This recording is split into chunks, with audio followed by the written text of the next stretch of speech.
know Bob and Ray. I like to imitate Clark Gable. Scarlett, you're my woman. I love you. I've always loved you.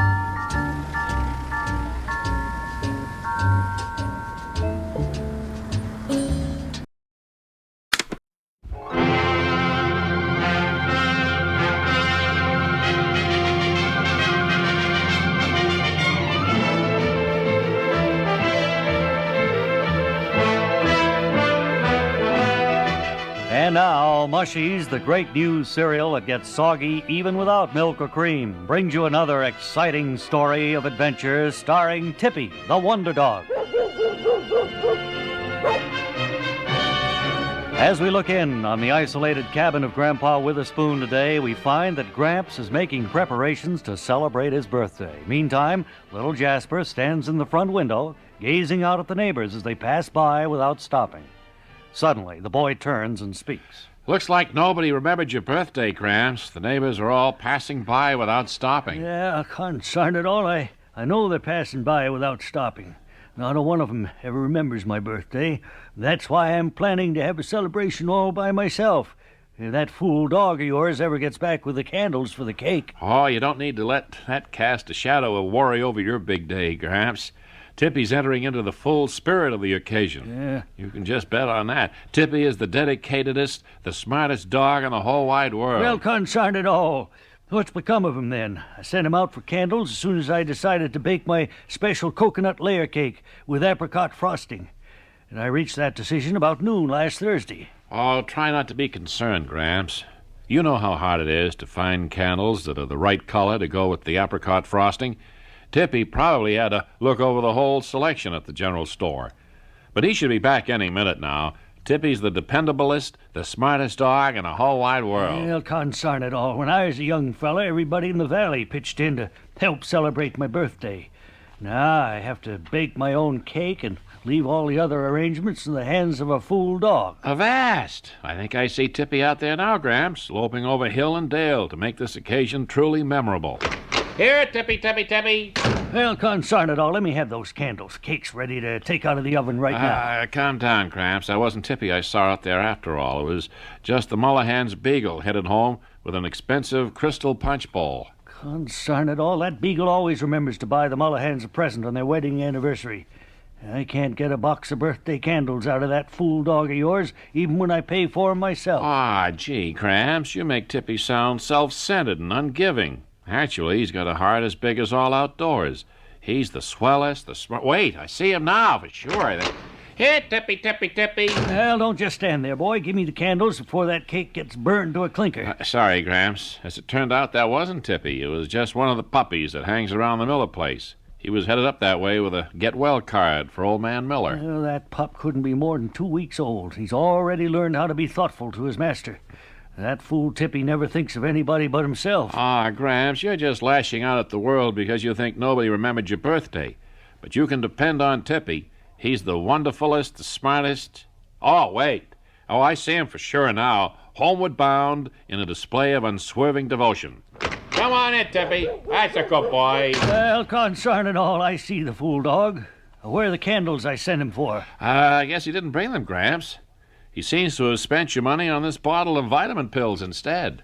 Well, you can't put vitamin pills on a birthday cake. What's that fool dog thinking of, anyway? Oh, wait, Gramps. Tippy's message is coming through loud and clear. When he heard how many candles you're going to need for your cake this year, Tippy realized that an old duffer like you should be fortified with extra strong vitamins. So he took matters into his own hands for your benefit and welfare.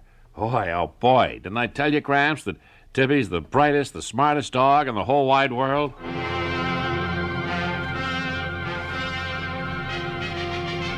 Today's hair-raising story of adventure was brought to you by Mushies, the great new cereal that gets soggy even without milk or cream. Join us again soon for more dramatic action starring Tippy the Wonder Dog.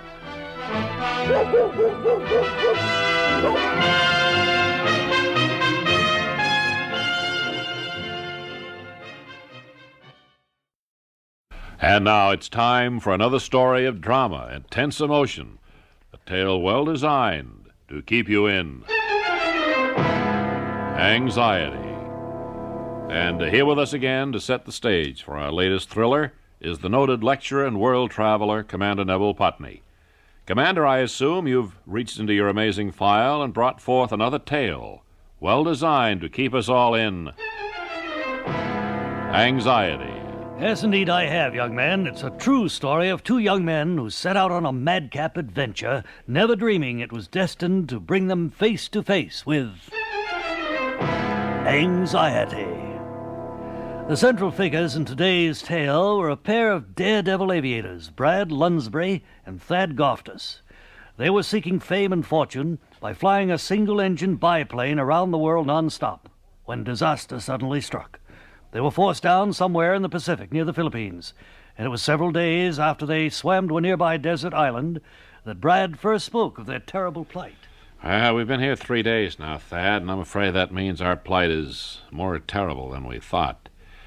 If our last Mayday signal on the radio had been heard, I'm sure that someone would have been here by now. I'll try not to give up hope, Brad. We could only report that we were bailing out over a desert island somewhere near the Philippines. Could take rescuers quite a while to cover the whole area. But we don't even know for sure that we're somewhere near the Philippines. There was no time to plot our exact location, so we just made a guess. True. I hope you haven't noticed that there's nothing out there on the horizon to indicate that we are anywhere near the Philippines. Yeah, I didn't want to say anything, but I've noticed. There should be other islands in view, or passing ships or something. There's just nothing, Thad. Nothing. I know. I just hoped you hadn't noticed. I've noticed. I've also noticed that there aren't any coconuts or anything else to eat on this infernal island. No, I hadn't noticed that. I'm afraid you're right. That clump of brush behind us certainly doesn't look edible. Neither of us likes fish, even if we were lucky enough to catch one. So that means half a canteen of water is all we have. And under this blazing tropical sun, how long can that last? 2 days at most, maybe less. Perhaps we should get in that little patch of shade over there. It might keep our thirst from driving us mad until day after tomorrow. What difference does one more day make? We have to face reality, Thad. No matter how long we hold out, we're never going to be found. Yeah. How about that for a bit of tense drama, young man? Boy, it sure kept me in anxiety, Commander, but you got to tell us how the story came out. Did search planes ever find that little island where Thad and Brad were marooned? No, but as it happened, they didn't need to. You see, Thad and Brad only assumed they were on a small island because they'd never gone around to explore the other side. Actually, they were on a peninsula, within a short walk of the suburbs of Manila. Oh, Commander, that's ridiculous. How could anybody spend 3 days on the beach that close to a big city and not see any sign of life? Well, it's explained simply enough. You see, they were forced down on a Monday, so of course the area was deserted until the next weekend. That was when 200,000 vacationers from the city came out and took Thad and Brad back to safety with them on the streetcar. Well, that absolutely is the most preposterous story you've ever made up. Made up? Why, you young whippersnapper, every story I tell is a factual account that I've brought forth from my amazing file. Yeah, well, your amazing file's got more lemons in it than a citrus Well, grove. that'll be enough of that. I'll read the closing announcement, and I'll see to it that you're stripped of your rank and assigned to the boondocks. Well, okay, after that dud, I sure feel foolish doing this, but I'll give it a try. Friends, be sure to join us next time when Commander Putney will again reach into his amazing file and bring forth a tale well designed to keep you in anxiety.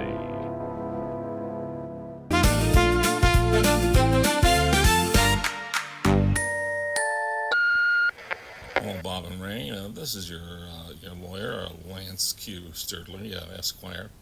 Listen, I need to get with you guys sometime. You are in violation of it. Again today, our scouts have been searching the railroad and bus stations for victims of hard luck who need a helping hand from our generous Bob and Ray organization. Bob, I assume that specimen there beside you is our first guest today. Yep, he is, Ray. This is Mr. Torchy Fundrith of Oak Park, Illinois. Lovely town, and I understand that you're hoping to make a trip to Switzerland, Mr. Fundrith. Well, that's right. I want to open a secret Swiss bank account and make a deposit, so I'm really anxious to get there in a hurry. You know, I may be mistaken, but I understood that transactions with Swiss banks could all be handled by mail. I don't think you have to go there in person. Well, I think you'd be right if I only wanted to deposit money, but I've gotten into a little trouble with the mob back in Illinois. Oh, uh-huh.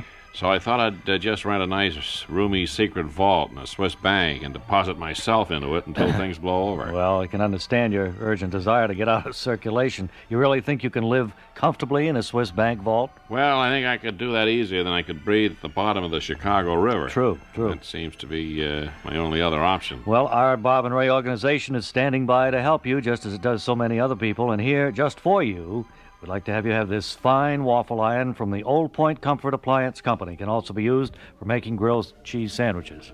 Wow, I'm glad to hear that, because it sure wouldn't solve my problem if it only made waffles. Now, with our next hard luck story, a lady is seated opposite me, Mrs. Wanda Blickford of Kenosha, Wisconsin. Miss Blickford, you've met with financial misfortune after coming to New York to further your professional career, is that right? Yes, I was sure I had a great idea, but I thought I needed to operate in a bigger town than Kenosha. You see, my plan was to set up a computer matching service for people who buy mixed salted nuts. I see, and you thought that was all two people needed to have in common to get married, am I? Well, no, I wasn't using the computer to match them for marriage. My research had merely proved that each person likes one type of salted nut more than the others. Mm-hmm.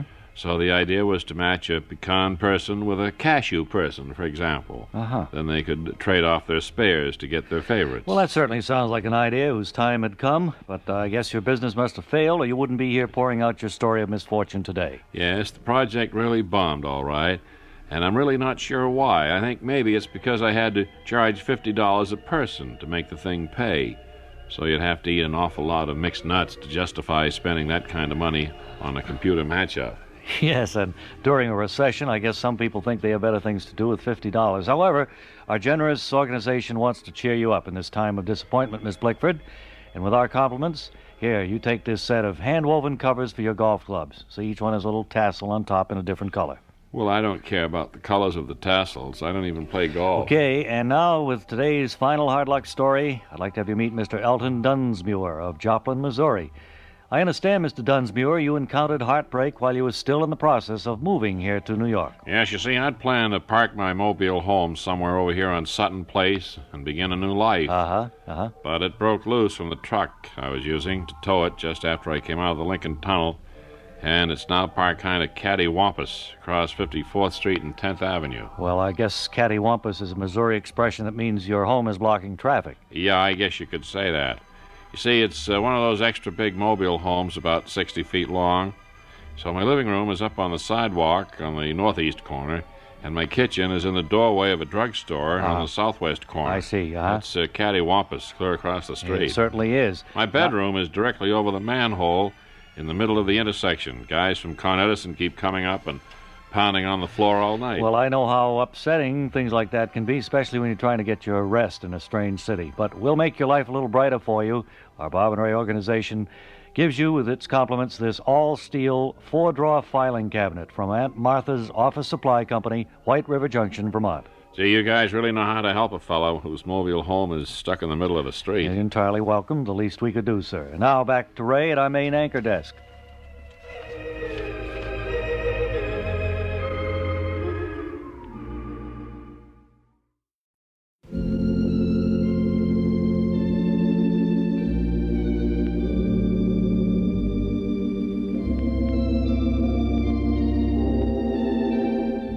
And now, the American Federation of Sheep Herders, representing 14,000 lonely people just like yourself, presents another episode of The Gathering Dusk, the heartwarming story of a girl who's found that misfortune is the key to unhappiness. As we look in on the Bessinger household today, Edna is putting new wallpaper over the portrait of her father in the downstairs hall. It's mid-afternoon, and Mr. Lowenbarger, the Federal Treasury agent stationed in the village, is just arriving. Oh, it's you, Federal Treasury Agent Lowenbarger. Long time no see. Well, actually, I don't believe we've ever met before, Miss Bessinger. I guess you're one of the lucky ones who's never had a tax return audited by my office. Well, that's not too surprising when you stop to think about it. I've never filed a tax return, so of course there's no way you could holler at me for doing it wrong. Yeah, that's a very interesting theory. I must remember to check into your case when I get back to the office. Could I have your Social Security number, please? Well, I hardly know what to say. Here we've just met. And you're already asking for my Social Security number. My, you are a sly rascal. Well, I hope you haven't misunderstood my purpose, ma'am. No, I think you made your intentions quite clear. Of course, it's been kind of a whirlwind courtship for an old-fashioned girl like me, but I won't stand on formality.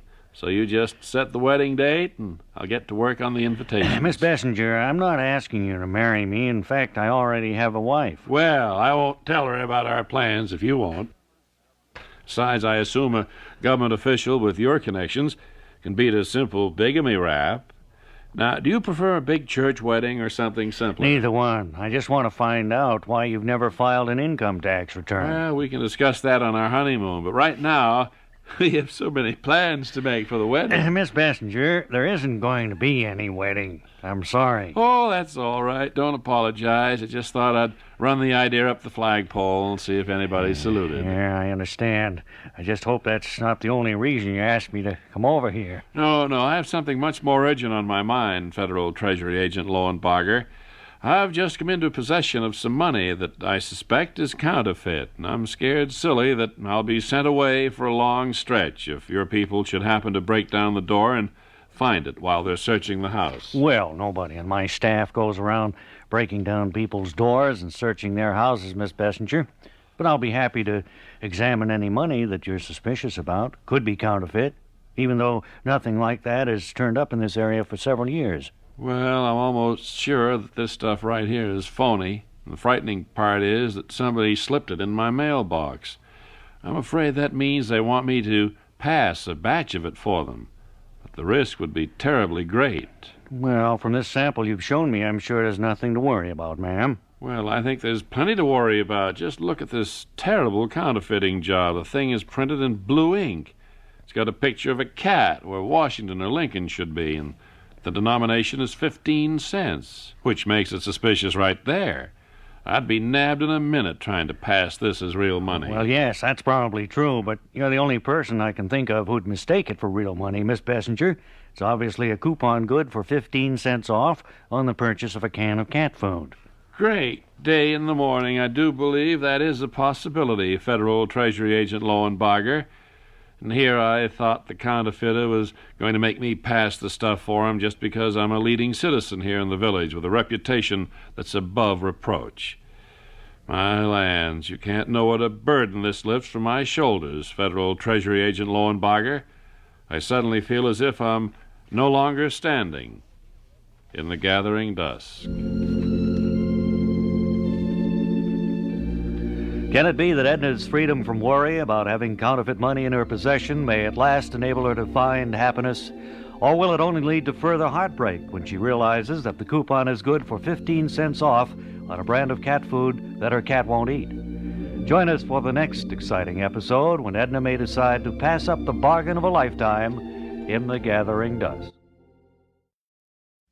And as you may know, one of the public services we occasionally perform is satisfying your curiosity about those little 1- and 2-paragraph feature stories that appear in the newspapers. Papers run those human interest items every day, but they never seem to follow them up later to let us know how the stories came out. So every once in a while we track down some of the people whose stories have appeared. We bring them here to New York at our own expense so they can tell you what eventually happened. Our first guest was the subject of a United Press feature story several months ago. You're Mr. Hubert Wedlow of Harrisburg, Illinois, right, sir? Yes, sir, that's correct. I became involved in one of those humorous foul-ups that computers are always making. Oh, I know. And, of course, the newspapers love to print feature items about that subject.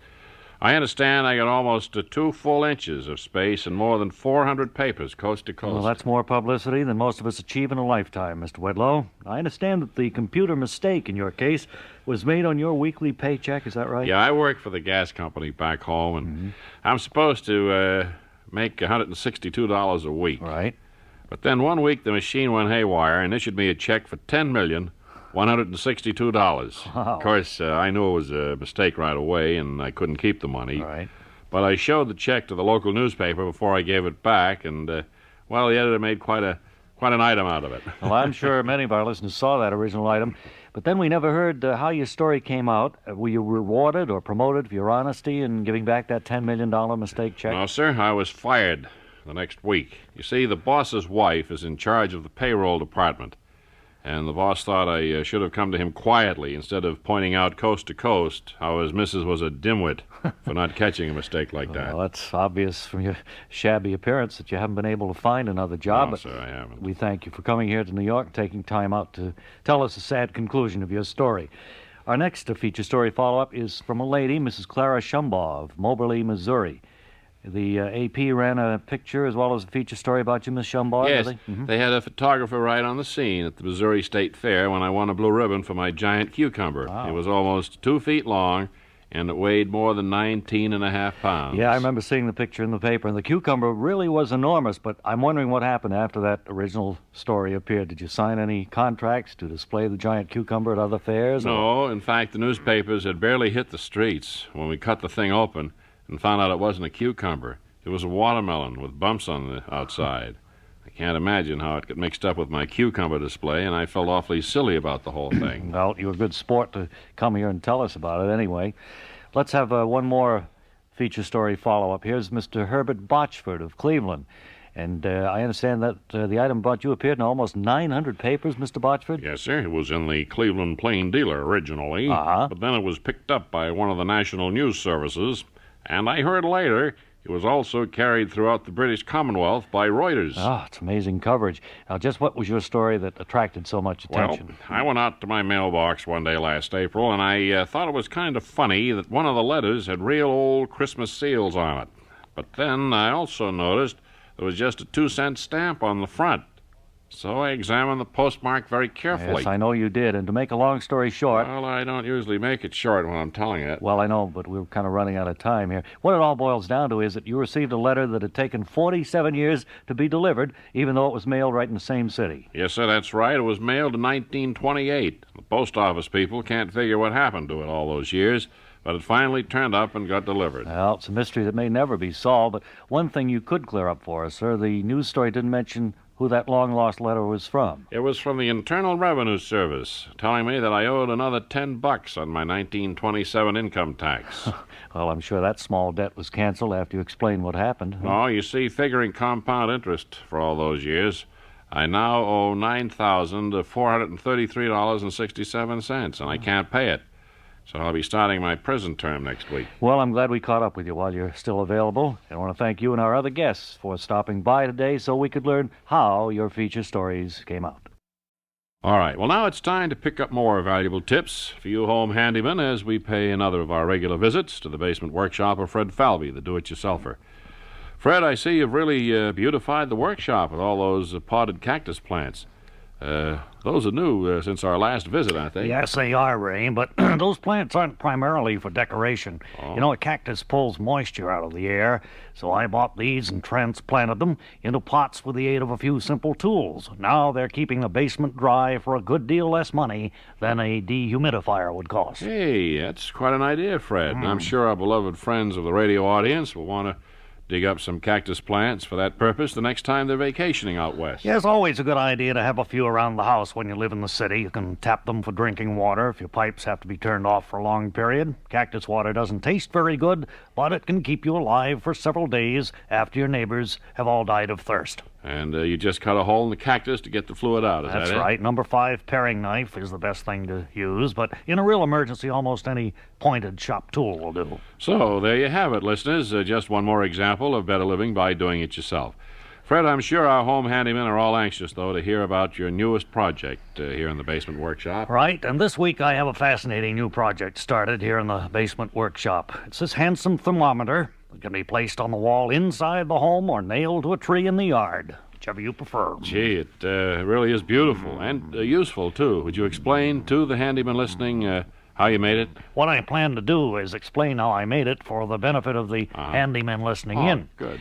And it's really quite easy, too, with a few simple tools. The tube that holds the mercury is just an ordinary glass drinking straw. I sealed one end shut by heating the glass to the melting point with a standard acetylene torch. Well, that seems fairly simple. But where'd you get the mercury to put inside? Well, of course, you can always buy it in quantity on the New York Commodity Exchange, but you don't really need that much for one thermometer, so I got mine from condemned tuna fish. Well, now, is that available on the New York Commodity Exchange, too? I'm not sure about that, Ray, but the inexpensive source I found is a local fish cannery that had thousands of cases of tuna condemned because of excessive mercury. And I merely squeezed each chunk of tuna here in this number 8 vise and then caught the drippings in a bucket.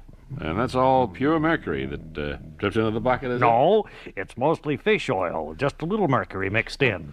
But, of course, the mercury is heavier than the oil, Sure. so it sinks to the bottom after you've let the mixture sit for a few weeks. And then it's quite simple to get it out with an ordinary household ladle. And then I suppose you just put the mercury in a glass tube with an eyedropper or something like that, A right? standard number 6 eyedropper is the best thing to use for putting the mercury in the tube. And then you simply glue the tube to a nice piece of varnished lumber to complete your thermometer. Of course, you'll want to paint numbers down the side to indicate the various temperatures. I see you have a number 64, excuse me, painted on the wood part. And is that you What? making that noise? I wasn't aware of it, Ray. It seemed like you were growling there. I see you have a number 64 painted on the wood part, and then a 72 above that, and then an 86. Yes, you are growling. Am I? Yeah, it's probably something you don't realize you do. 86 up near the top. Yes, that's right. I just call the Weather Bureau occasionally to get the temperature, and then I paint in the figure they give me right at the point where the top of the mercury is. Of course, I'll have to wait until next winter to fill in the lower numbers near the bottom. Well, it's going to be a real professional job when you're finished, Fred, and I'm sure it cost much less than you'd pay for a thermometer, say, in the store. Oh, yes. I already had the glass straw and the lumber, so my only investment was for the $300 worth of condemned tuna fish. But I'll get most of that back as soon as I find a few of the neighbors who aren't afraid to eat it. Well, that shouldn't be too difficult now that you've removed most of the poison by squeezing the fish in your vise. So, once again, fine listeners, we've witnessed a typical example of how to live better by doing it yourself. Direct from the basement workshop of Fred Falvey, the do-it-yourselfer. Close in 5 minutes.